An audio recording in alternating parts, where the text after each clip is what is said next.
आज हम कर रहे हैं chapter second inverse trigonometric functions. तो इनवर्स फंक्शन क्या होता है? Let F is mapping from A to B a function, then there exist a function g is mapping from b to a, then f equal to g inverse. ठीक है, इसकी mapping क्या थी? a to b, इसकी reverse होगी। g की mapping क्या है? b टू a, तो f जो है वो g इनवर्स के इक्वल। इनवर्स फंक्शन आपका एग्जिस्ट कर गया। कुछ चीज़ें इसमें याद रखनी है इस चैप्टर में कि sine inverse x should not be confused with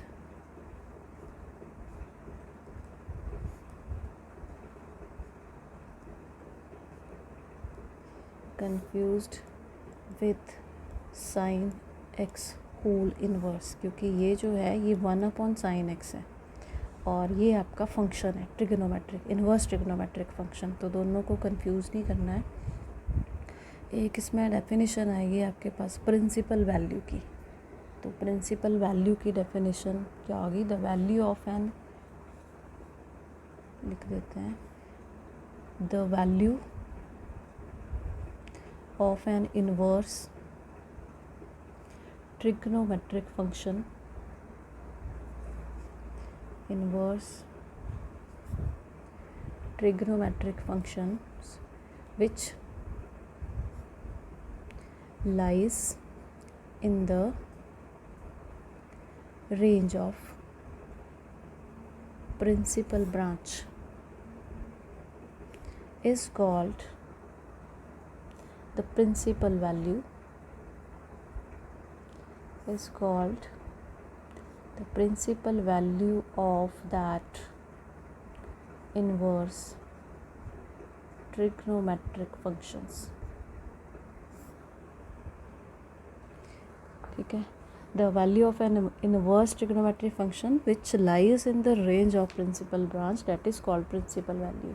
अब प्रिंसिपल ब्रांच, ये रेंज क्या है? इसके लिए टेबल है, ये आपको प्रिंसिपल वैल्यू ब्रांचेस का ये टेबल याद रखना है। जैसे फर्स्ट मेरी trigonometric inverse trigonometric ratio sine inverse है, ये इसका डोमेन होगा -1 to 1, और ये डोमेन है, फंक्शन हमने पढ़े हैं +1 में, ये इसकी रेंज है। तो इसकी रेंज क्या होगी? -π/2 to π/2 क्लोज्ड इंटरवल। ये लर्न करना है टेबल। कॉस इनवर्स, इसका भी डोमेन सेम है, ये हमें पता है साइन और कॉस की वैल्यू -1 और 1 में लाई करती है। ठीक है, इसकी रेंज होगी 0 to π क्लोज्ड इंटरवल। उसके बाद है tan इनवर्स, इसका डोमेन सभी रियल नंबर्स हैं और इसकी रेंज है -π/2 to π/2 open interval. Cosecant inverse, इसका डोमेन है R -1 to 1 ओपन इंटरवल और रेंज है -π/2 to π/2 क्लोज इंटरवल -0, ज़ीरो नहीं होना चाहिए इसमें, ज़ीरो निकाल दिया हमने। सिकेंट इनवर्स R- सेम ही है इसका डोमेन और इसकी रेंज है 0 to π क्लोज इंटरवल -π/2 पॉइंट हमने यहाँ से निकाल लिया। कॉट इनवर्स की रेंज डोमेन R और रेंज है 0 to π। तो ये आपको लर्न करना है प्रिंसिपल वैल्यू ब्रांचेस का टेबल, डोमेन और रेंजेस सभी फंक्शंस की ये याद होनी चाहिए। अब हम करेंगे exercise 2.1, find the principal values of the following. First है मेरे पास प्रिंसिपल वैल्यू फाइंड आउट करनी है इसकी, साइन इनवर्स -1/2। तो इसको हमने y के इक्वल एज्यूम कर लेना है। साइन इनवर्स -1/2 = y मान लिया मैंने। जब हम दोनों और साइन लगाएंगे, साइन और साइन इनवर्स आइडेंटिटी फंक्शन बन जाता है। तो यहाँ रह गया मेरे पास हाफ और ये बन गया साइन। याद रखने के लिए आप बोल सकते हो कि साइन को हम यहाँ ले गए, यहाँ हाफ -हाफ रह गया, ये साइन y बन गया। पर एक्चुअल में होता ये है कि दोनों और हम साइन से ऑपरेट करते हैं, ये आइडेंटिटी फंक्शन बनता है और यहाँ साइन आ जाता है मेरे पास। अब साइन y की वैल्यू है मेरे पास माइनस हाफ। अब मैंने देखना है कि साइन की वैल्यू 1/2 कौन से एंगल पे होती है। ये होती है मेरी 1/2 30 पे। 30 को हम लिखते हैं π/6। मीन्स ये बना sine y = minus sine π/6। Minus sine π/6 को मैं साइन ऑफ माइनस π/6 भी लिख सकती हूँ, क्योंकि sine of minus theta = minus sine theta होता है हमारे पास। ठीक है, यहाँ था साइन y। अब दोनों और जब आप साइन इनवर्स से ऑपरेट करोगे, साइन कैंसिल हो गया, y की वैल्यू मेरे पास आई -π/6।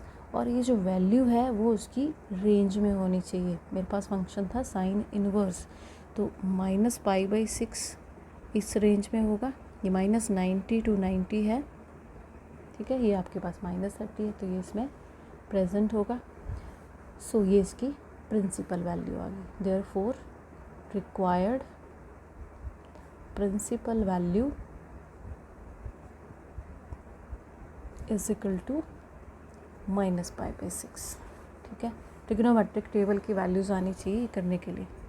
सेकेंड क्वेश्चन है cos इनवर्स √3/2।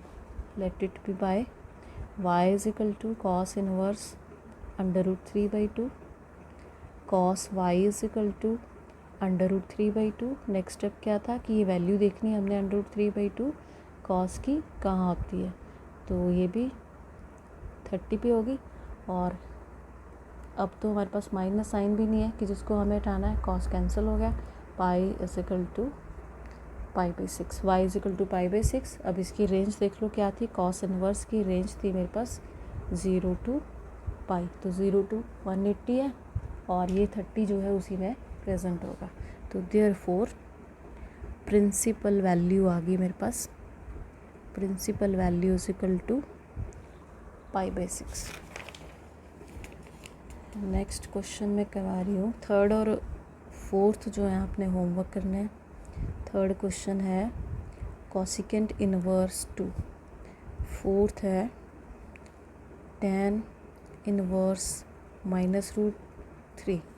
और fifth cos inverse -½ let y = cos inverse -½ cos y = -½ अब cos की वैल्यू हाफ कहाँ पे होगी, cos की वैल्यू हाफ होगी 60 पे, और 60 को हम लिखते हैं π/3। अब ये माइनस भी मुझे हटाना है क्वाड्रेंट की हेल्प से, तो मैं इसको कैसे लिख सकती हूँ, इसको हम लिख सकते हैं पाई माइनस π/3, क्योंकि सेकेंड क्वाड्रेंट में cos नेगेटिव होता है। इसको मैं चेंज करूँ तो यही आएगा ना, पाई में रेशो चेंज नहीं होगी, -cos π/3 को आप cos पाई - π/3 लिख सकते हो। और ये बन गया सॉल्व करके एलसीएम लेके 2 π/3। तो y क्या आया मेरे पास 2 π/3, और 2 π/3 रेंज देखनी है, cos की रेंज क्या थी 0 to π क्लोज्ड इंटरवल। तो ये 120 है, ये 180 तक है आपकी वैल्यू, इसमें बिलोंग कर गया। Therefore principal value = 2 π/3। तो ध्यान रखना है, अगर तो यहाँ पे माइनस नहीं होता तो y हमने सीधा लिख देना था π/3। अब ये माइनस साइन मुझे यहाँ से हटाना पड़ेगा, तभी हम cos इनवर्स से दोनों और ऑपरेट करके इसको हटा सकते हैं। इसीलिए मैंने इसको क्वाड्रेंट की हेल्प से चेंज किया, और फिर ये देखा मैंने कि क्या ये वैल्यू इसमें प्रेजेंट है कि नहीं। उसी ढंग से चेंज करना है कि वैल्यू इसमें प्रेजेंट हो। क्वेश्चन नंबर 6 है let y = tan inverse of -1। तो ये बन गया tan y = -1। tan की वैल्यू 1 कहाँ होती है π/4 पे, और tan की रेंज पता होनी चाहिए। tan की रेंज जो है वो -π/2 to π/2 ओपन इंटरवल है मेरे पास। ठीक है, और tan के लिए भी फॉर्मूला हमारे पास है tan ऑफ -θ = -tan θ। तो इस माइनस को मैं अंदर भी लेके जा सकती हूँ। cos के केस में हम ये नहीं कर सकते थे, क्योंकि cos ऑफ माइनस थीटा जो है वो कॉस थीटा होता है, तो ये डिफरेंस रखना है कि हम क्यों इसे चेंज कर रहे हैं। ये बन गया -π/4 और y = आ गया -π/4 और -π/4 आप देख रहे हो रेंज में भी है, -π/2 to π/2 ओपन इंटरवल। तो therefore principal value = -π/4। Question number 7 homework होगा।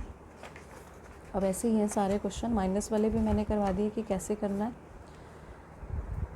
Second inverse 2/√3। Question number 8 cot inverse √3। Question number 9 है कॉस इनवर्स -1/√2। तो ये होमवर्क करना है। क्वेश्चन नंबर 10 है कॉसिकेंट इनवर्स -√2। अगर कोई क्वेश्चन नहीं निकलेगा तो वो मेरे से पूछ लेना, मैं नेक्स्ट वीडियो में करवा दूँगी। नेक्स्ट है question number 11 find the values of the following. Find the values of the following. तो फर्स्ट क्वेश्चन है tan inverse of 1 plus cos inverse of -1/2 plus sine inverse of -1/2। ठीक है, ये हमें निकालना है इसमें। तो इनकी वैल्यूज़ निकाल के यही पुट करनी है। वैल्यू निकालने का मेथड वही है जो हमने पीछे किया है यहाँ पे। तो पहले हम निकालेंगे tan inverse 1, y = tan inverse 1, tan y = 1 और 1 को हम लिख सकते हैं π/4। तो y की वैल्यू आ गई π/4 और रेंज में है ये। tan इनवर्स की रेंज क्या थी, -π/2 to π/2 ओपन इंटरवल। ठीक है, सीधा भी लिख सकते हो आप, क्योंकि आपको पता है कि tan π/4 1 होता है, और जब आप 1 की जगह tan π/4 पुट करोगे ये tan कट के π/4 इसकी वैल्यू आ गई। ठीक है, नेक्स्ट है नाउ कॉस इनवर्स को हमें शो करना है। Let z = cos inverse -½ cos z = -½ cos की वैल्यू हाफ का होगी 60 पे होती है। ठीक है, ये हमने निकाला भी है पीछे। इसको हमने चेंज किया था क्वाड्रेंट से, सेकंड क्वाड्रेंट में लिखा था माइनस साइन हटाने के लिए। cos π - π/3 ये आ गया cos 2π/3 और z की वैल्यू आ गई मेरे पास 2π/3। z क्या था, cos इनवर्स -½ की वैल्यू आ गई 2π/3 और cos की रेंज थी मेरे पास 0 to π। इस रेंज में भी ये लाई कर रहा है। थर्ड है मेरे पास साइन इनवर्स -½ साइन इनवर्स -½ इसको x मान लेते हैं। साइन x = -½ इसकी वैल्यू कहाँ पे होगी, हाफ π/6। ये भी मेरा पहला क्वेश्चन था, इसको हम ऐसे लिख सकते हैं। तो x आ गया -π/6 और इसकी रेंज थी -π/2 to π/2 क्लोज इंटरवल। जैसे जैसे आप क्वेश्चन करोगे आपको ये रेंज याद होती जाएगी। अब इक्वेशन नंबर जो क्वेश्चन था मेरा वहाँ पे सारी वैल्यूज़ पुट कर दो। तो नाउ क्वेश्चन क्या था, tan inverse -1 plus cos inverse -½ plus sine inverse of -½ इसकी वैल्यू थी π/4 और सेकंड की वैल्यू थी मेरे पास 2π/3 प्लस माइनस इसकी वैल्यू थी -π/6।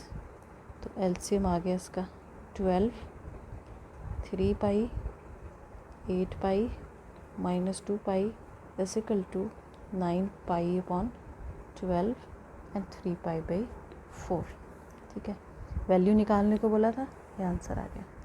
नेक्स्ट है क्वेश्चन नंबर 12, ये होमवर्क रहेगा, सेम इसी की तरह है। cos inverse 1/2 plus 2 sine inverse 1/2। ठीक है, डायरेक्ट भी यहाँ वैल्यू पुट कर सकते हो 1/2 की, यहाँ भी 1/2 की वैल्यू डाल सकते हो और ये क्वेश्चन निकल जाएगा। क्वेश्चन नंबर 13 जो है मल्टीपल चॉइस है, तो कर लेना, क्योंकि इसमें साइन इनवर्स x = y दिया, उसकी रेंज ही बतानी है।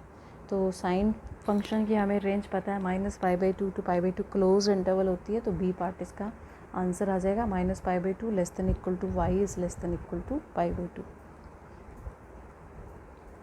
Question number 14 tan inverse √3 minus second inverse -2, optional है वैसे ये, इसकी वैल्यू निकालनी है मुझे। तो tan इनवर्स, tan की वैल्यू जो है √3 कहाँ पे होगी, tan ऐसे भी कर सकते हैं, √3 इसकी वैल्यू होगी 60 पे, 60 को हम लिखते हैं π/3 मीन्स tan π/3, इसकी वैल्यू डाल दी मैंने, ये आइडेंटिटी बन गई, इसकी वैल्यू आ गई मेरे पास π/3। अब मुझे निकालनी है सेकेंड इनवर्स ऑफ -2 की value, let it be y, second y is equal to -2। अब सेकेंड की वैल्यू देखो आप, 2 कहाँ पे होगी, ये होगी π/3 पे माइनस सेकेंड π/3। अब इस माइनस को हम सेकेंड के अंदर नहीं लेके जा सकते, क्योंकि cos ऑफ -θ cos थीटा होता है और सेकेंड ऑफ -θ भी सेकेंड थीटा होता है, तो इसको क्वाड्रेंट में लिखना पड़ेगा। पाई सेकेंड क्वाड्रेंट में लिख दिया मैंने, पाई माइनस π/3, ये आ गया सॉल्व करके 2π/3 मीन्स y की वैल्यू आ गई 2/3, और पुट कर दो इक्वेशन नंबर 1 में, जो गिवन क्वेश्चन था उसको मैंने क्वेश्चन नंबर 1 लिख दिया। तो वैल्यू क्या आ गई, फर्स्ट की वैल्यू आई थी मेरे पास π/3 minus 2π/3 which is equal to -π/3। तो ऑप्शनल था क्वेश्चन, बी जो है वो इसका आंसर आ गया। That's all.